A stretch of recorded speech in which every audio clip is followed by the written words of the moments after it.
Oke, selamat pagi. Assalamualaikum warahmatullahi wabarakatuh. Hari ini saya mengajar mata kuliah Desain 2, di mana mata kuliah ini adalah lanjutan dari mata kuliah Desain 1.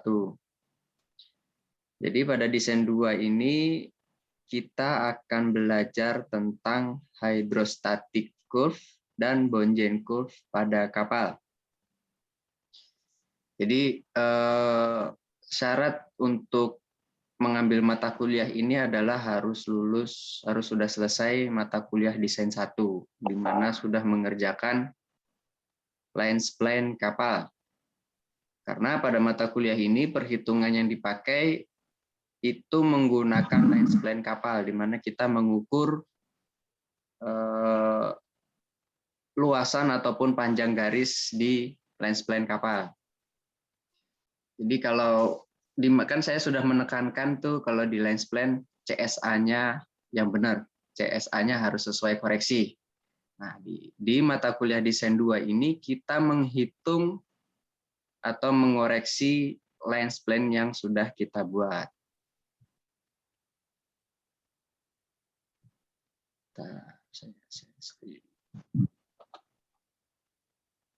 Muncul share screen-nya? Oke. Mata kuliah Desain 2 SKS. Dosen pengampunya saya sendiri.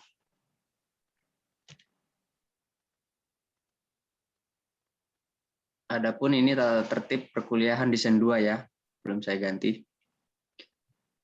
Perkuliahan wajib menggunakan sepatu dan berpakaian rapih, baik offline maupun tatap muka. Nah, kalau tatap muka kayaknya sepatu nggak kelihatan ya. Yang penting dia pakai pakaian. Kedua, perkuliahan menggunakan laptop atau PC di rumah masing-masing saat perkuliahan online atau daring. Mahasiswa atau mahasiswi standby 10 menit sebelum waktu perkuliahan. Yang keempat, mahasiswa atau mahasiswi maksimal alfa atau izin 3 kali. Lebih dari itu tidak dapat mengikuti UTS atau UAS. Mahasiswa diberikan toleransi terlambat 15 menit setelah perkuliahan berlangsung. Sampai sini paham tata tertibnya?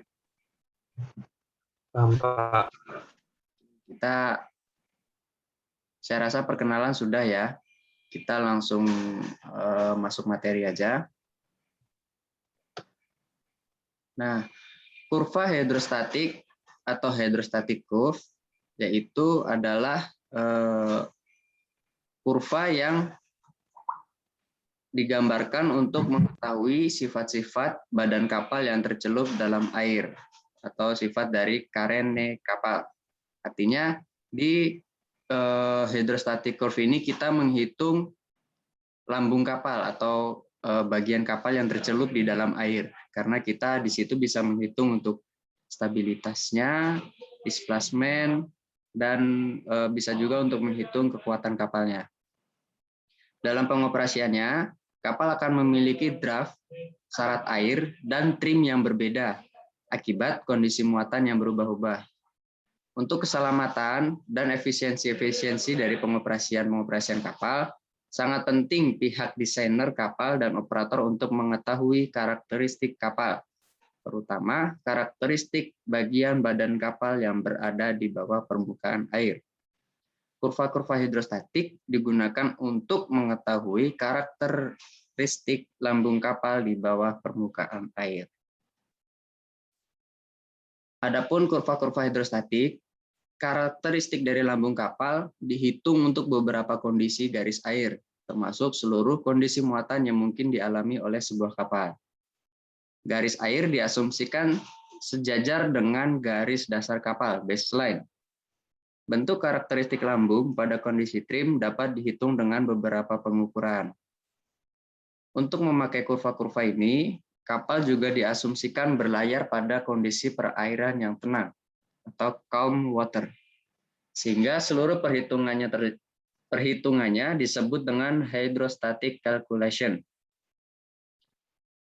Hasil dari perhitungan hidrostatisnya kemudian diplot atau digambarkan dengan menggunakan skala tertentu.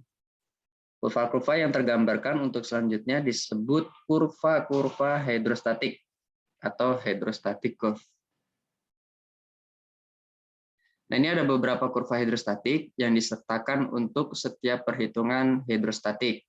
Di antaranya adalah kurva luas penampang potongan kapal, sectional area curve, Bungean sectional area curve, atau biasa ini disebut CSA ya.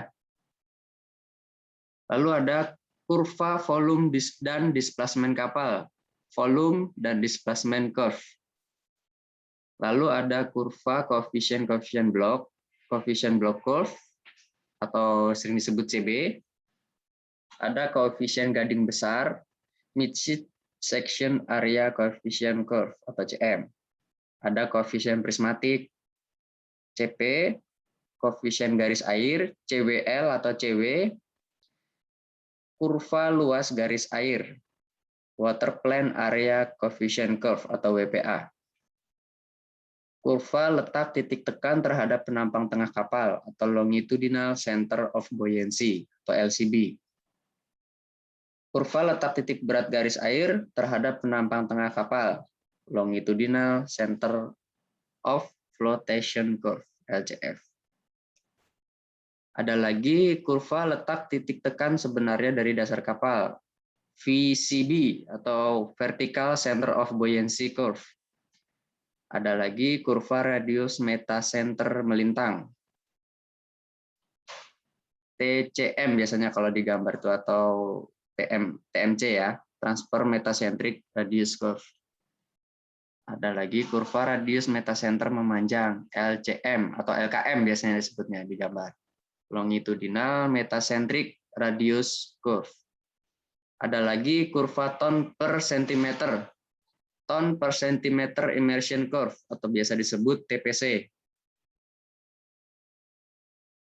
Dan dilanjutkan ada kurva momen untuk mengubah trim 1 cm momen to trim 1 cm curve atau MTC. Cara yang paling umum untuk menggambarkan kurva-kurva hidrostatik adalah dengan membuat dua buah sumbu yang saling tegak lurus. Sumbu yang mendatar dipakai sebagai garis dasar, sedang sumbu yang tegak menunjukkan syarat kapal dan dipakai sebagai titik awal pengukuran dari kurva-kurva hidrostatik. Tetapi ada beberapa kurva di mana titik awal pengukuran dimulai pada sumbu tegak yang ditempatkan sedikit atau agak di sebelah kanan gambar. Nah, ini contoh gambar kurva hidrostatik ya.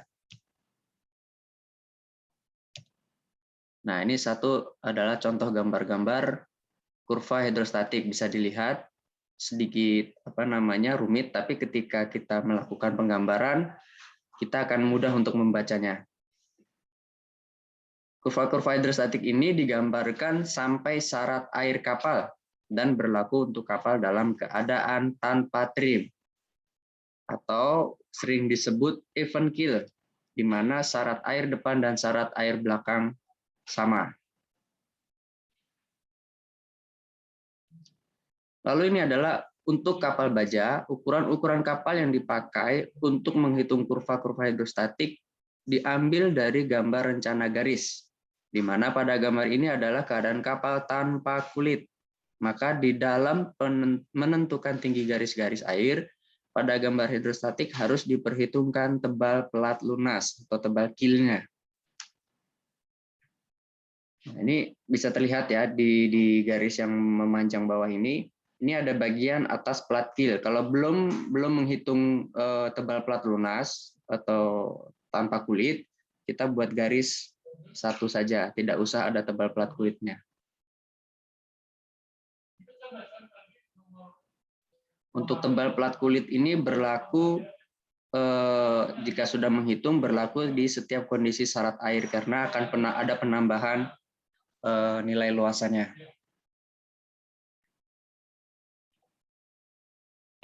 Selanjutnya garis-garis air di bawah, garis-garis air di bagian bawah dibuat lebih rapat untuk mendapatkan perhitungan yang teliti karena di bagian ini terjadi perubahan bentuk kapal yang cukup besar seperti terlihat di gambar. Nah, ini bentuk lambung setiap kapal rancangan kalian kan berbeda-beda ya.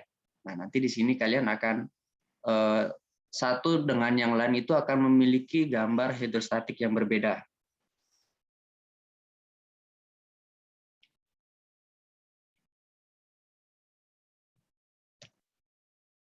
Lalu, kurva ini menunjukkan luas bidang garis air dalam meter persegi untuk tiap bidang garis air sejajar dengan bidang dasar.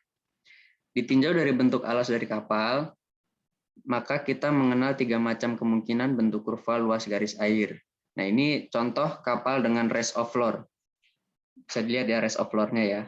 Ada kemiringan di sini, di bagian bawah. Nah, kalau dengan kapal memiliki rest of floor, dia bisa dilihat bagian gambar kiri untuk bentuk lengkung hidrostatiknya atau garis dasarnya. Ini contoh kapal dengan rest of floor untuk ciri-ciri di gambar hidrostatiknya nanti. Nah, ini kapal yang memiliki flat bottom. Terlihat ya perbedaan di di contoh garisnya.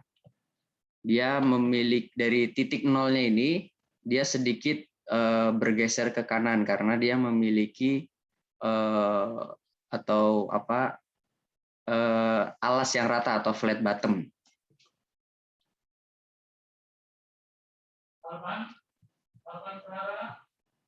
Lanjut. Nah, kurva-kurva ini menunjukkan volume bagian kapal yang masuk dalam air tanpa kulit dalam satuan meter kubik. Displacement kapal dengan kulit di dalam air tawar massa jenisnya sama dengan 1000 dalam ton, dan displacement kapal dengan kulit di dalam air laut massa jenisnya menjadi 1,025 dalam ton untuk tiap-tiap syarat kapal. Nah, ini contoh grafiknya ya. Ini contoh grafik displacement. Jadi dia bentuknya dia akan konstan stabil ke atas karena setiap syarat air itu kenaikannya konstan juga. Jadi nanti kalau misalnya ada volume displacement di bagian displacement ini, ketika kalian membuat kurvanya di syarat air 3, misalnya kamu grafiknya terlalu menjorok ke kanan. Nah, ini perlu dicek karena bentuk lengkung dari grafik displacement itu dia smooth ya, atau bentuknya dia bagus.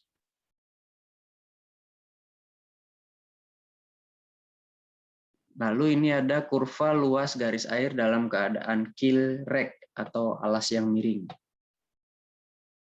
Bisa dilihat ini dari di sini terjadi trim buritan karena posisi syarat air di bagian belakang dia tinggi dan posisi syarat air di depan dia rendah. Dia bentuk garisnya akan seperti ini. Ini garis dasarnya nih. Disesuaikan dengan tinggi syarat air di bagian buritan. Titik awal dari kurva garis air di mana luas garis air adalah 0, mulai dari A, titik terdalam dari kapal. Sehingga perhitungan hidrostatiknya dimulai nolnya dari sini.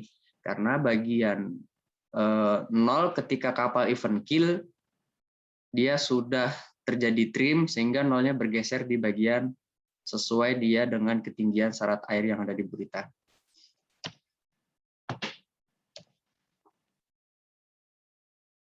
Nah, ini contoh selanjutnya ini ya. Ini dia dengan kapal yang alas miring, kita tentukan dulu syarat airnya berapa, lalu kita buat di gambar hidrostatiknya ketinggian daripada trim tersebut. Untuk kita dapat mengukur luasan atau volume yang ada di gambar hidrostatik.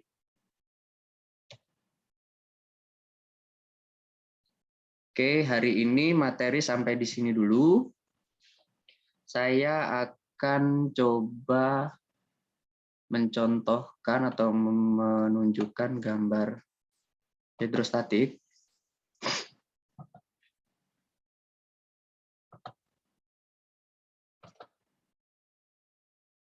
Nah, ini contoh gambar hidrostatik. Terlihat tidak? Kelihatan, Pak. Kelihatan, Pak. Ya, kelihatan gelap-gelap aja ya. Coba ntar saya plot dulu.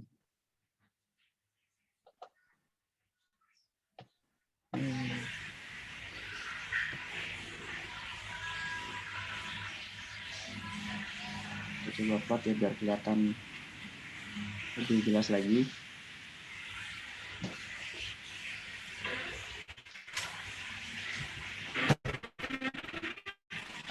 Untuk cara pembuatan skala masih ingat semua kan?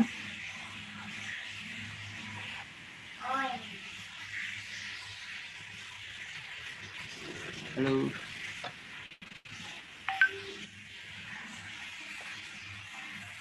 Pada tidur nih kayaknya nih. Kalau ini loh, kalau saya minta buatkan skala 1:10, yang artinya 1 meter di asli berarti kan kalau kalian membuat di AutoCAD ukurannya berapa?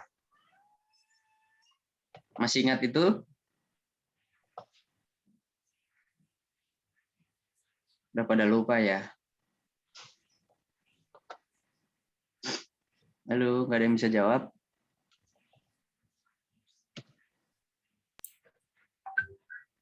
Lupa, Mel?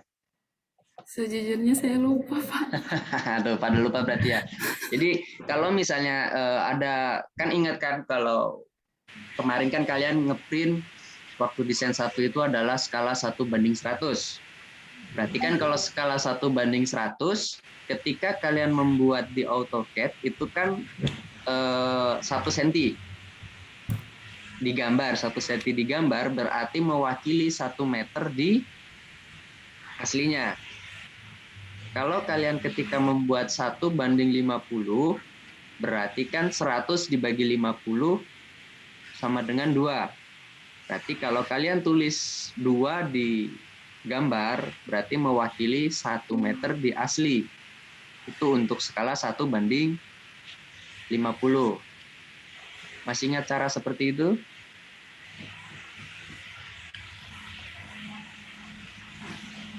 Ya, lupa semua. Ayo, kok pada lupa?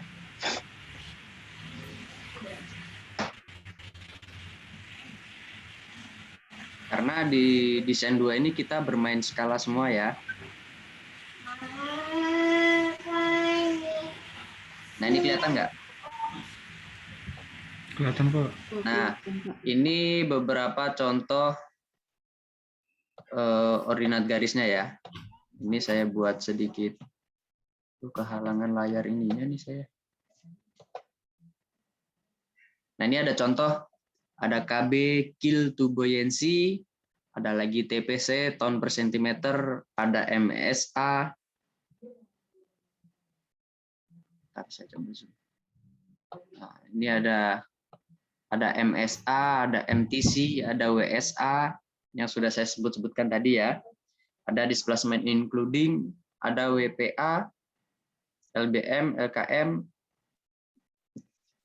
Lalu tadi sempat saya sebutkan juga ada sedikit penggambaran yang berbeda, yaitu di bagian sedikit ke kanan ya, pojok bagian kanan ini. Ini untuk penggambaran koefisien kapal. Misalnya ada koefisien Nah, misalnya ada koefisien blok, ada koefisien midship, ada tadi yang sudah saya jelaskan itu midship B, ada DDT, dan ada juga MTC. Ini digambarkan di bagian paling kanan. Di sini saya ambil contoh CB. Ini CB atau CP ya? Nah, CB. Nah, ini bagi CB kapal. Di sini bentukannya dia sedikit ngembung di bagian syarat air ke atas ya. Ini karena dia memiliki balbos kapal. Nah, di bagian atas dia membuka lagi. Nah, ini berarti sudah masuk ke bagian dek kapal yang sudah sudah ngebentuk V ya. Jadi nanti saya bisa lihat ciri-ciri kapal kalian itu bentuknya seperti apa, sudah benar belum, masukin perhitungannya itu ada di sini. Ini untuk materi minggu depan nanti akan saya sampaikan. Sampai sini ada yang mau ditanyakan?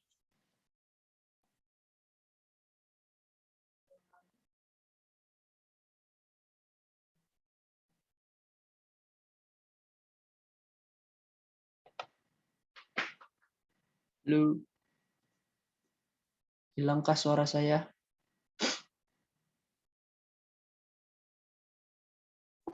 Terdengar, Pak. Berarti kalian yang hilang suaranya. Ada yang mau ditanya nggak?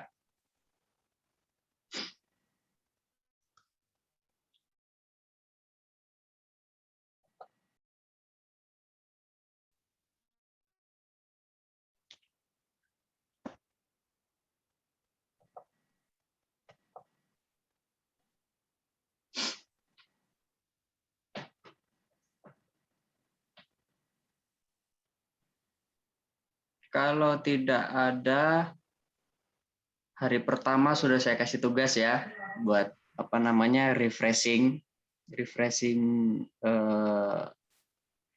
pikirannya supaya lebih terasa lagi nih, kan kemarin kita banyak break istirahat nih pasti. Tugasnya yaitu jelaskan. Saya catat dulu.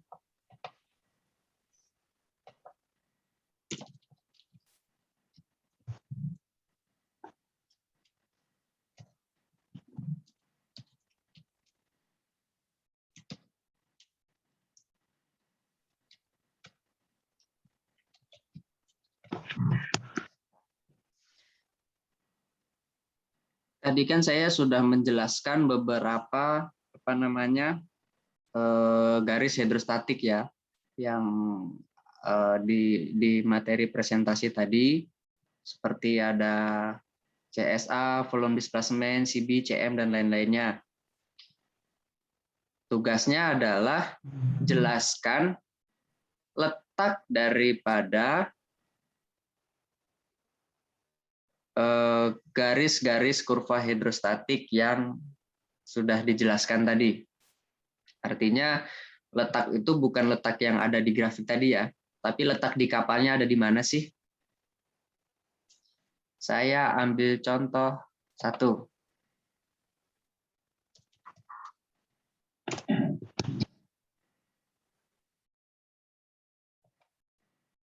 Lihat tidak share screen-nya? Belum, Pak. Belum. Oke. Nah, ini coba. Sudah? Sudah terlihat? Nah, ini Sudah, Pak. contoh saya ambil satu garis, ya tadi kan ada LCB. Longitudinal Center of Buoyancy, itu letaknya di mana? Nah, ini dia di bagian midship, memanjang ke kapal. Nah, ini adalah letak untuk LCB. Nanti kalian jelaskan seperti ini ya. Misalnya KB, berarti kan keel to buoyancy. Keel itu kan dari dasar. Nah, titik apungnya dia ada di mana sih? Tugasnya adalah itu, jelaskan letak daripada 19, kurang lebih 19 garis hidrostatik curve pada kapal. Sampai sini jelas tugasnya?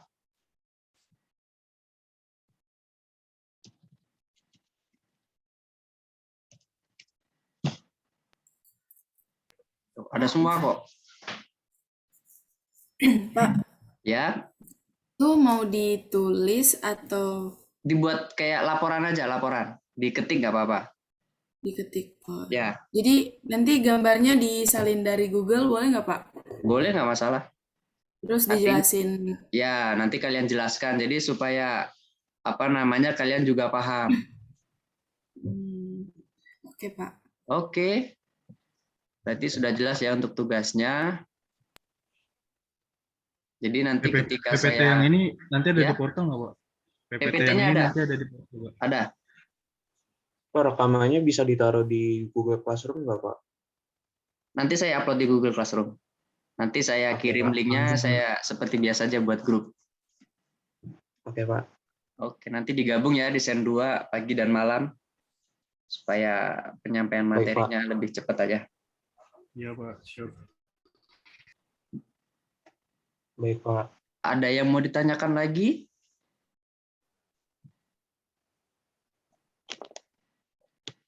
Kalau tidak ada, berarti ini yang hadir ada 5 orang ya? Mm-mm. Ntar saya absen dulu.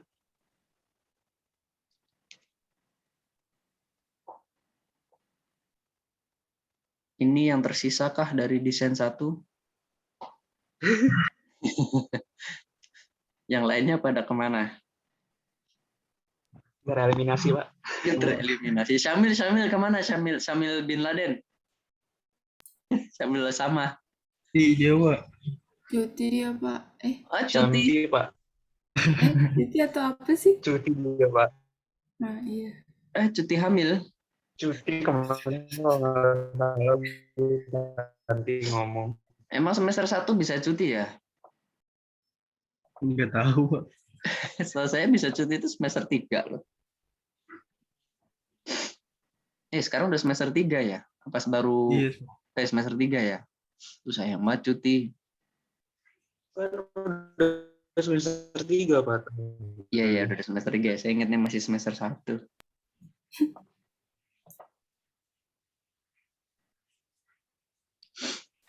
Bentar.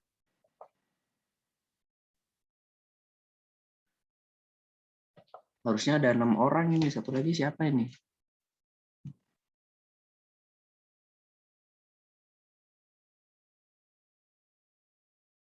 Coba tampakkan mukanya dong, mau saya foto. tahu. Putus-putus, Pak.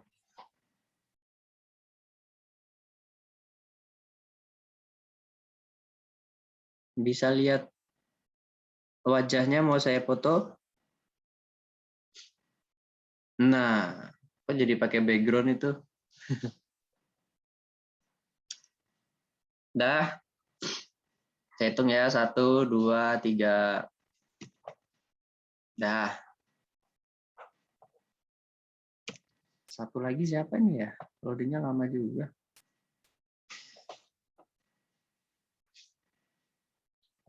Hengki ya, nggak ada ya? Hengki. Oke, Andika, Noval, Amelia, Bayu, Natali, sip. Baik, kalau tidak ada pertanyaan,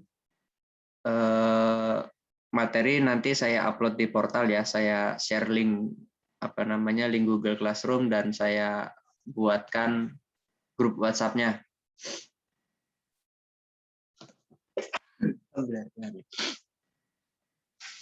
Materi sudah selesai. Untuk pertemuan pertama boleh meninggalkan kelas.